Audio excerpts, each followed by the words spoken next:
Beaten for 2 days, starved, no sleep. Australian man recounts horrific Chinese prison ordeal. An Australian man, Matthew Radel J., shared his harrowing experience of spending nearly 5 years in a Chinese prison, where he described severe physical and psychological punishment, forced labor, and abysmal living conditions. Radel J., who previously lived in Beijing, claimed he was wrongfully convicted in 2020 after a fight with shopkeepers at an electronics market over a dispute on the agreed price of a mobile phone screen. He alleged that he was made to sign a false confession of robbery after being told that it was pointless to plead his innocence in the Chinese legal system with a 100 conviction rate, according to a report by the BBC.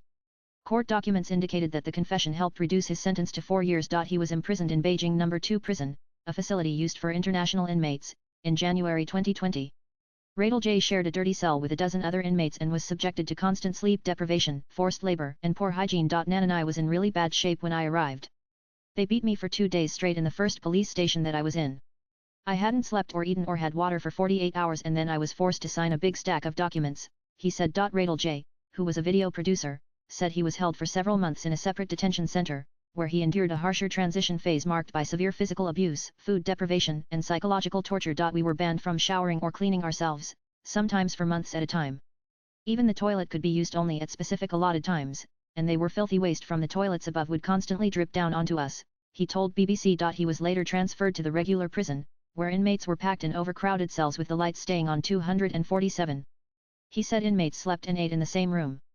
While African and Pakistani prisoners made up most of the inmates, some of them were also from Afghanistan, Britain, the US, North Korea and Taiwan, with most of them being convicted for acting as drug mules. Nan and Radel J. also revealed the good behavior points system in Chinese prisons, which was a way to reduce one's sentence. Prisoners could obtain a maximum of 100 good behavior points each month via activities like studying Communist Party literature, working in the prison factory and snitching on other inmates. However, a prisoner's time would only be reduced if they accumulated over 4,200 points, which means that they would need to get maximum points every month for 3.5 years. This was a method of psychological torture and manipulation, according to Radel J. He explained that guards would dock points just when an inmate was close to reaching their goal for minor infractions like hoarding or sharing food, walking incorrectly, hanging socks on a bed incorrectly, and standing too close to a window. Several former Chinese prisoners have also described similar haunting experiences. Former British prisoner Peter Humphrey, who spent 2 years in detention in Shanghai, said his facility had a similar points system. There were cameras everywhere, even 3 to a cell. If you crossed a line marked on the ground and were caught by a guard or on camera, you would be punished, he said. Nan and when Radel J. and other prisoners did not follow the points system, authorities resorted to other methods of psychological punishment, like cutting monthly family calls or reducing benefits.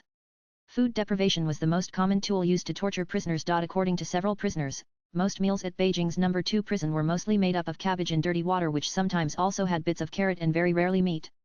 They were also given mantua, plain northern Chinese bread. According to Radel J., most of the prisoners were malnourished. Inmates were given the opportunity to supplement their diet by buying meager extra rations, though money sent by relatives in their accounts.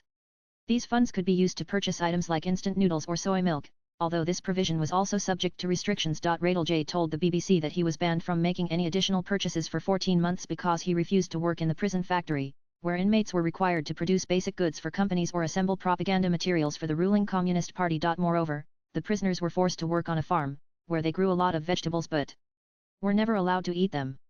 Radel J. said the farm was displayed to a visiting justice minister as an example of how impressive prison life was, but it was all a show. We would be growing tomatoes, potatoes, cabbages, and okra, and then at the end of the season they would push it all into a big hole and bury it, he said. And if you were caught with a chili or a cucumber in general population, you would go straight to solitary confinement for 8 months. Nan and Radel J. also described a battle between African and Taiwanese groups in his prison, after Nigerian inmates working in the kitchen were reportedly getting small benefits, like a bag of apple, bananas, or yogurt. When the Taiwanese inmates convinced the guards to let them take over kitchen duty, it sparked a huge brawl and Radel J. was caught in the middle. The Australian man was sent to solitary confinement for 194 days after hitting another prisoner. He was kept under very little light and his food ration was cut in half, and he had no one to talk to for half a year. You start to go crazy, whether you like it or not, and that's what solitary is designed to do. So you've got to decide very quickly whether your room is really, really small, or really, really big, he said. After 4 months, you just start talking to yourself all the time. Swipe left for next video. In the midst of his disturbing experience, Radel J. secretly kept a journal by writing on pieces of peeled COVID-19 masks, using the help of North Korean prisoners for tiny writing. Before being released on October 5, 2024, he hid the notes inside the lining of his old jacket. After his release, he arrived in Australia and hugged his father at Perth Airport. He later got married to his longtime girlfriend and now they spend their days making candles and other products. However, he is still processing his traumatic experience in China. He also attempted to contact the families of his former inmate friends, some of whom had not spoken to their loved ones for nearly a decade. Latest blogs.